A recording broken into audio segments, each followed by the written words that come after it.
And if you say your integrity is a non-negotiable, guess what?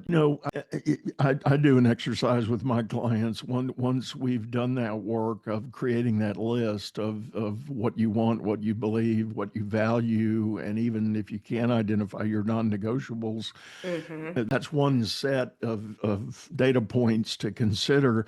So I challenge people to build a three-circle Venn diagram, and one circle is that list. Yeah, that's you. Mm-hmm. You know, that's who you want to be.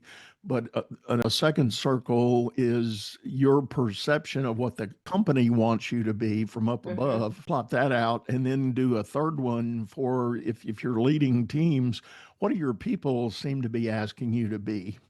And Mm-hmm. take a look in classic Venn form diagram, where are the overlaps and where are the friction points? And I'll use a very extreme example that thankfully I don't run into hardly ever, if ever. Integrity. If you value integrity and your word is your bond, etc., but somehow from above you're being encouraged to cut corners or slide deals under the table and things like that, that's not a good fit. That's not a good scenario for you. Mm-hmm. And if you say your integrity is a non-negotiable, guess what? You're in a bad situation. Mm-hmm. Yeah. Yeah. I actually was in that situation not that long ago.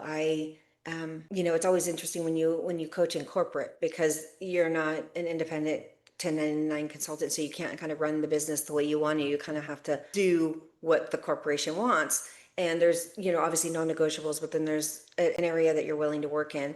And I remember somebody coming to me saying that, you know, I don't want, this much coaching. I only want this much coaching, right? So instead of, let's say it's 9 weeks, they only wanted 1 week, but I knew I couldn't get them the result in 1 week. And so it became an integrity issue for me. Like I'm not going to sign up and give my services and or put my name and brand and deliver on something that I know I can't give you the result. And so it can become challenging when you're in a corporate dynamic where you feel like, well, yeah, but it's part of my job, but shouldn't I just do it?